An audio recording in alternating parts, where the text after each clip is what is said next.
मिनश्शैतानिर्रजीम बिस्मिल्लाहिर्रहमानिर्रहीम इन्नल्लज़ीना क़ालू रब्बुनल्लाहु सुम्मा इस्तक़ामू ततनज़्ज़लु अलैहिमुल मलाइका अल्ला तख़ाफ़ू वला तहज़नू व अबशिरू बिल जन्नतिल्लती कुन्तुम तुअदून। सदक़ल्लाहुल अज़ीम। ज़माना मुअतरिफ़ है हमारी इस्तिक़ामत का, ज़माना मुअतरिफ़ है हमारी इस्तिक़ामत का, न हमसे काफिला छूटा न हमने रहनुमा बदला। मुझा वाजिबुल एहतराम असातिज़ा इकराम ऐं मुझा हम सफ़र साथियों, अस्सलामु अलैकुम व रहमतुल्लाहि व बरकातुहू। जीअं त मुंहिंजी अॼु जी तक़रीर जो उनवान दीन ख़ातिर 1400 सालनि खां ॾिनल क़ुर्बानी जी दास्तान ऐं इस्तिक़ामत। इस्तिक़ामत छा आहे? इस्तिक़ामत दीन ते क़ाइम रहण ऐं दीन ते ॼमी बीहण खे चवंदा आहिनि। सदर मोहतरम, इहा ॻाल्हि रोशन दीन जीअं चिटी आहे त इब्तिदा खां इंतिहा ताईं, आगाज़ खां इख्तिताम ताईं हर शर ख़ैर जो, हर बुराई नेकी जो ऐं बातिल हक़ जो, इब्लीस आदम जो, नमरूद इब्राहीम अलैहिस्सलाम जो, अबू लहब मोहम्मद जो ऐं अहले कुफ्र इस्लाम जो रस्तो रोकण ऐं उनके ख़त्म करण जे लाइ कोशिशूं कयूं आहिनि। मगर तारीख़ इन ॻाल्हि जी गवाह आहे त फतह हमेशह हक़ वारनि खे मिली, कामयाबी नेकी जा क़दम चुमिया ऐं कामरानी हमेशह अदल वारनि जे हिसे में आई। एतिरे ताईं जो आमना जो जोड़े यतीम हज़रत मोहम्मद मुस्तफ़ा सल्लल्लाहु अलैहि वसल्लम कुफ़र जे अॻियां इस्तिक़ामत जो पहाड़ बणिजी असांखे इहो दर्स ॾिनो त दुनिया ऐं आख़िरत जी कामयाबी दीन ते साबित क़दम रहण में आहे।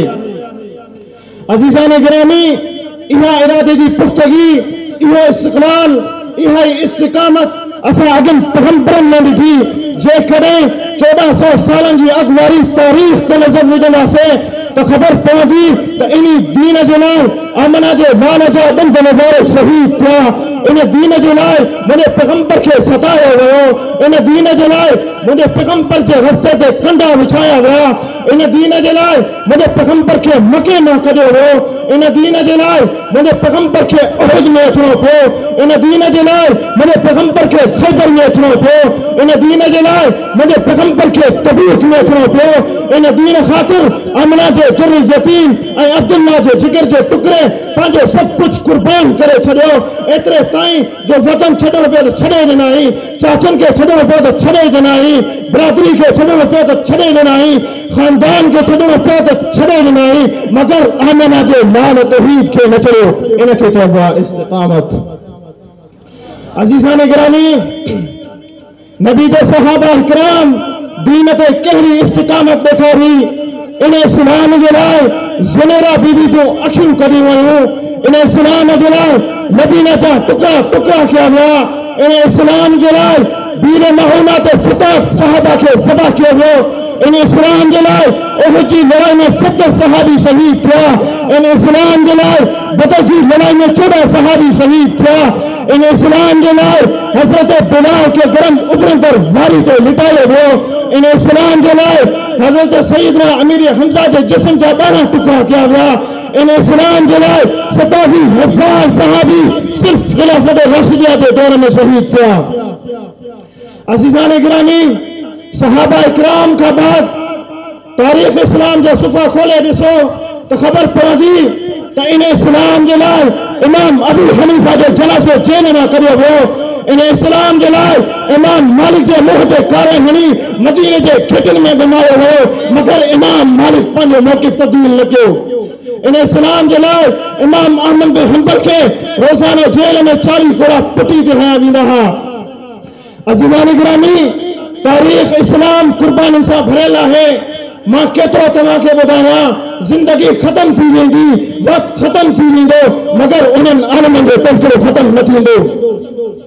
लेकिन तव्हां असांजे मुल्क पाकिस्तान में नज़र कयो त केतिरा ई आलिम सदोरा दीन ते ॼमी बीहण वारा कारकुन शहीद थी चुका आहिनि। इन इस्लाम जे लाइ कराची में तव्हां खे मुफ्ती निज़ामुद्दीन शामज़ई, मौलाना यूसुफ निगरानी, मौलाना आसिम शेखुपुरी शहीद थींदा नज़र ईंदा। इन इस्लाम जे लाइ सखर जी सरज़मीन ते ख़ालिद महमूद सुमरो शहीद थींदे नज़र ईंदा। इन इस्लाम जे लाइ खैरपुर जी सरजमीन ते अल्लामा अली ज़हर हैदरी शहीद थी नजर ईंदा। इन इस्लाम जे लाइ इस्लामाबाद जी सरजमीन ते लाल मस्जिद जे ॿाहिरि बरवी शहीद थी नजर ईंदियूं। मां आख़िर छा तव्हांखे ॿुधायां, जिंदगी ख़त्म थी वेंदी, वक़्तु ख़त्म थी वेंदो, मगर दीन ते कर्जण वारनि ऐं इस्तिक़ामत सां बीहण वारनि जो तस्करो ख़त्म न थींदो। मां आख़िर में एतिरो ई चवंदुमि, न मुंह छुपा कर जिए न सर झुका कर जिए, न मुंह छुपा कर जिए न सर झुका कर जिए, सितमगरों की नजर से नजर मिला के जिए। राह जिंदगी में एक रात कम जिए तो क्या हुआ, हम साथ उनके थे जो मशाले जला के जिए। वमा अलैना इल्लल बलाग। नारे तकबीर। बातों से दबने वाले आसमानों में है हमारे, तौहीद की अमन सीनों में है हमारे, आसान नहीं मिटाना नाम व निशान हमारा। माशाअल्लाह जज़ाकल्लाह। ही हुआ इल्ताफ हुसैन बिन हुसैन बख्श जो बेहतरीन अंदाज में खिताब फरमा रहा है।